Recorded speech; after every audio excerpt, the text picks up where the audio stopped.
Just driven in and arrived at the Nissan and Datsun Heritage Museum. This is in Bothaville, a place I've heard about for years, a place I've known about but never managed to get here. And today is the day. Thanks to All Things Motoring, of course, I'm here with them, but I'm doing my own thing as well. So we're going to see lots and lots and lots of really special stuff in here now.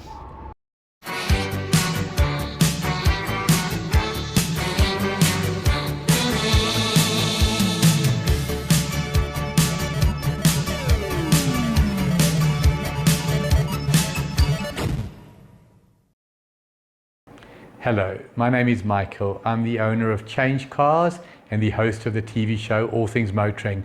I have one mission, and that is to make a difference to the motoring public. Making a difference how? Making sure that you have safe options, making sure that you have knowledge. In that regard, it is my absolute pleasure and privilege to work with Alan Rosenmeyer of MotorMatters. The man with a hat, I'm the man with no hat, he's the man with the knowledge.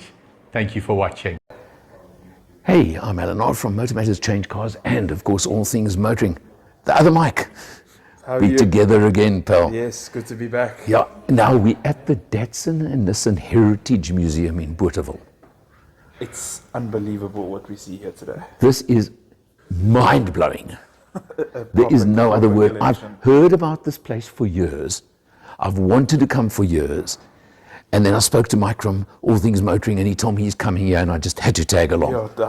Without doubt. Now we've walked into, apparently this is just one of a few halls, rooms, call it what you want, with cars. Because apparently this collection is over 400. And what we see in here, that blows the mind. Just, because I mean, what's in here really is Yeah, mind-blowing. look at this. Now, a lot of the, still got the Japanese number plate, eh? Because there are quite a few of these cars that obviously were never sold in South Africa, never brought to South Africa. This was the origin of the GTR name, do you know that? I knew of it, but I've Yeah? never actually seen the car in person. This is the first time I'm ever seeing I've seen articles and things like that. I've never seen one either, I can tell you. But they took the sedan. I mean, this was a typical Japanese 60s, early 70s sedan. But they hotted it up, and this was the first GTR. And I mean, this is the start of what can only be said as a legacy to follow. You know what we're going to do? We're going to jump. Because let's jump across to what followed the GTR name.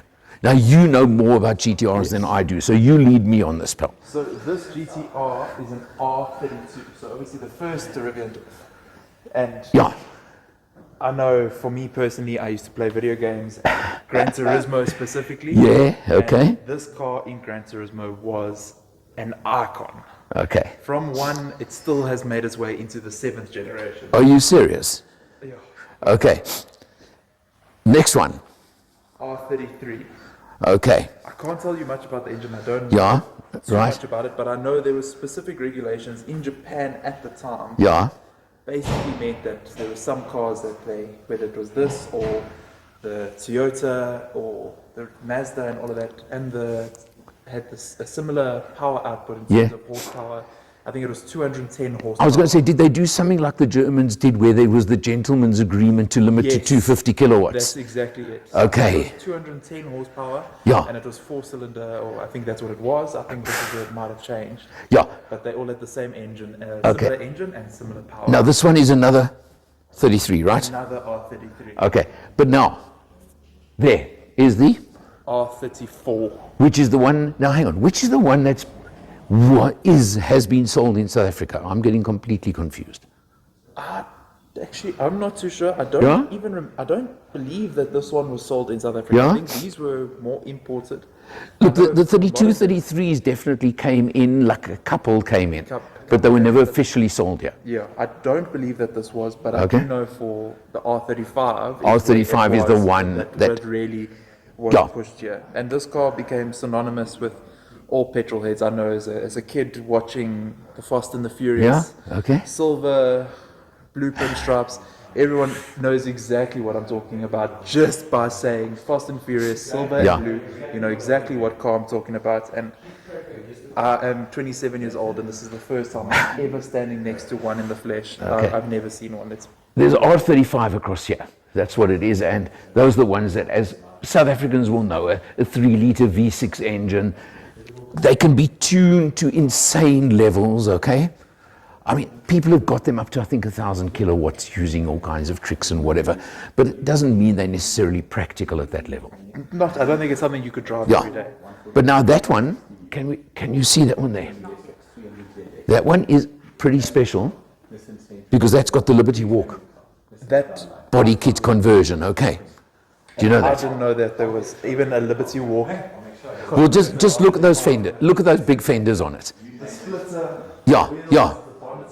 If you look at this, you can realize it's obviously something way beyond the standard, okay? And there is a signature Yeah? on that dash, which I am definitely going to have to find out a little bit more about. Okay. Because I do feel that might have something to do with the Liberty Walk. It probably has. It probably has. And if you come look at the front end of this car, look, this one has been prepped for racing, etc., and the Liberty Walk. Just look at this down here. I mean, is this not crazy? Flat floor, and that's a very, very big splitter. It is. You could use it as a decent surfing table on your Or a dining. surfboard. You take it off. You take it off at the beach and go surfing with it. That too. Maybe not the most practical aspect Yeah. of usage, but And plausible. I'll tell you one thing: I wouldn't want to go anywhere near a speed bump with this thing. Oh, absolutely not. Because that probably has 4 fingers of ground clearance, which is... As much as, yeah. I don't think you would get much out of that in terms of speed bumps. Okay, we've done the GTRs, but there's so much more here. There is so much more. Look at this. Look at this little thing here. Now, the early sports cars from Datsun, Nissan were called Fair Ladies. And I know Okay. the Fair Lady name worked its way into the 240s and the, The early 240s were still Fair Ladies as well. And I think a lot of the later ones even were still Fair Lady in Japan. Okay, I didn't know that. Yeah.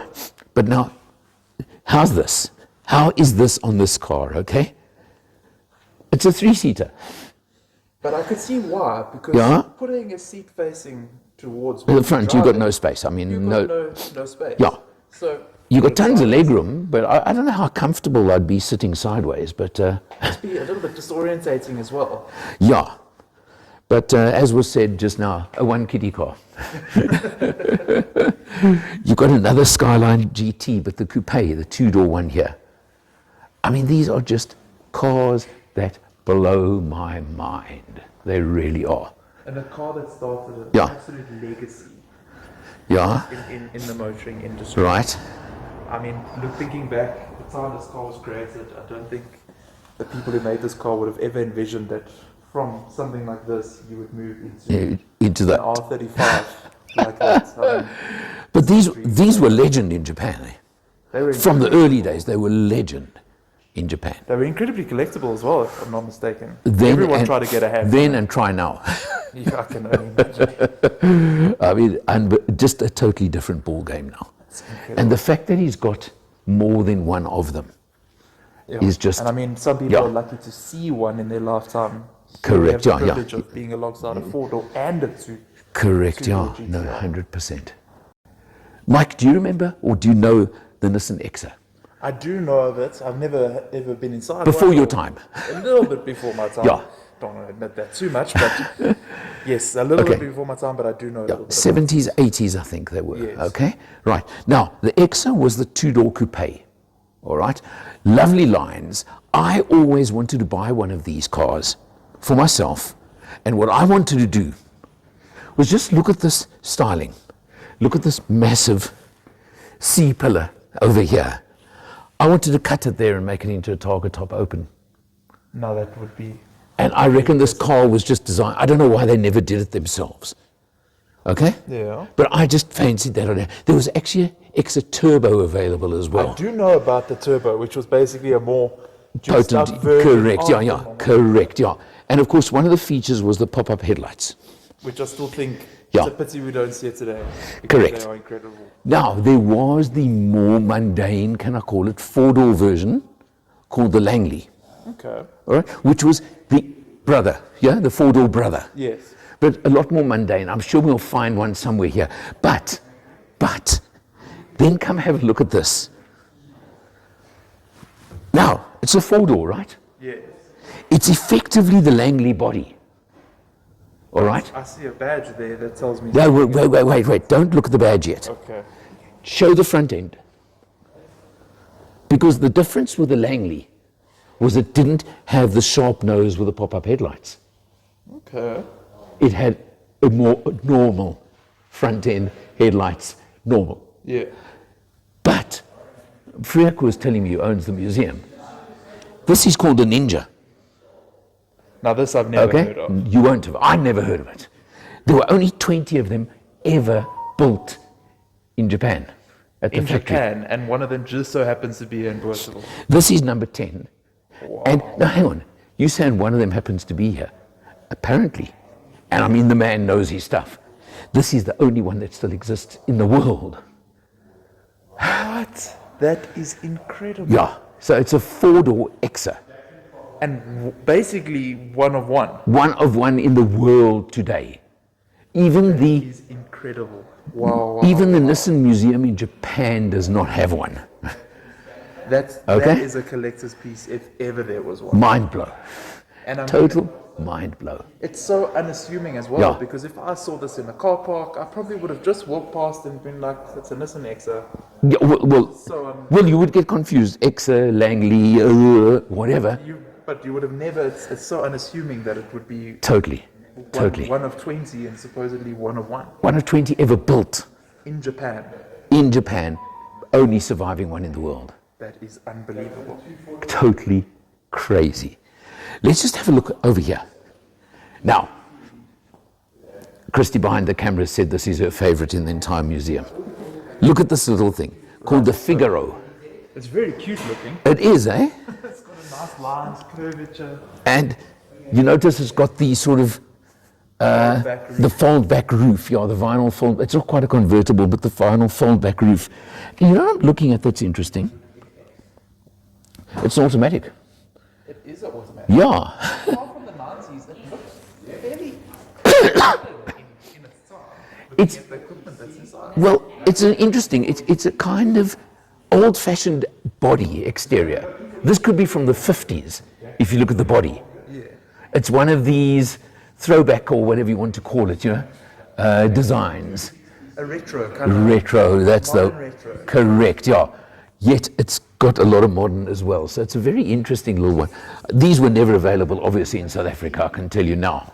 And you know something, Alan, that's I picked up a little bit earlier is Yeah? if you look at this speedometer, there's something about the way the white background in the Yeah. speedometer and the dials, the numbers, it looks so sophisticated and so fancy. But the retro touches, look at that steering wheel. And the chrome. Yeah, I mean, look, that is retro. That's 50s. Very cool. So this is really an amazing little retro job that they've done. Electric windows as well, Yeah. I must say. So it's a real like contrast between old and new built into one. And I mean, you think about it today, there was still a lot of cars, even in the 2010s, Yeah. 2015s, Yeah. that still had wind-up windows. Correct, yeah. So here we are in 1991 with electric windows. And while we're right here, look at this. Now, again, information I was given. This is the only car in the museum that doesn't belong To Frick, the owner. To the owner. This belongs to Nissan South Africa. And I think they found a good home for it as well. Oh yeah, I mean the fact that they have entrusted it to him.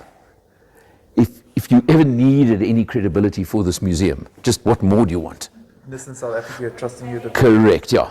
So I don't know much about this vehicle. No. If any of the old GTRs were before my time, as well as the Exit, this has How the surpassed how my the time. tires. They're very narrow. Not something I'd really want to go racing in, but And of course the original Pretoria registration. TP618 Yeah. and the curvature How's that design of the number plate? I mean, fits perfectly yeah. along the body. It was almost like the number plate was designed for the car, or the car was designed to fit the number plate. I think somebody did a special job there. I commend whoever did Yeah, it. That's well thought 100%. out. Okay. The next generation of the Datsun and Nissan name, of course, was the Y series. You got the 140Y, 160Y. They were available in 4-door sedans, and there were some special 2-door coupes. But then, unique to South Africa, the South African factory developed the Z versions. Okay. All right? very limited numbers. Okay, and they hotted them up a little bit. They did them up.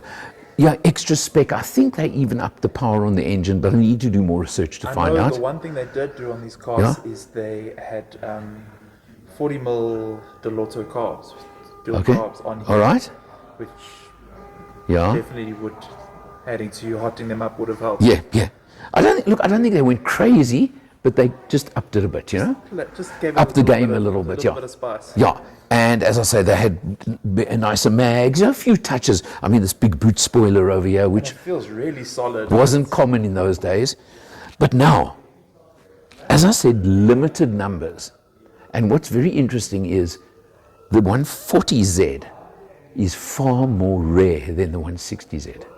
I actually didn't know that. Yeah. I would have assumed it would have been the other way around. No, apparently they just built far less. And for some reason, this one is way more valuable than the 160Z, for example. Not that it's only about value, but it's just interesting to always know what is the one that the world wants, that the collectors want. And I mean, what always stood out for me on these cars was I never knew much about them, but they were so identifiable on the road because of the three circular Tail lights, yeah, correct. I mean, you knew exactly what it was even before you got right behind it. 100% agree with you. So this is, again, one of the very, very special vehicles in this collection. Incredible. Wow. Mike, we could go on all day. For sure. Definitely. There are, I mean, what we've shown you, probably 20 or 30 out of 400. I've just cherry-picked a few that just spoke to me. Yeah, and stood out. It stood out, but there are so many more. There'll be more footage. Check it out. But in the meantime, for MotorMatters, for ChangeCars, for all things motoring, he's the other Mike. I'm Alan R. See you next time. Savvy investing is best left to the experts. And when it comes to offshore investing, it's even more important to talk to an expert. Well, Earl Don from Forexpert is the guy you should be talking to for your offshore investments.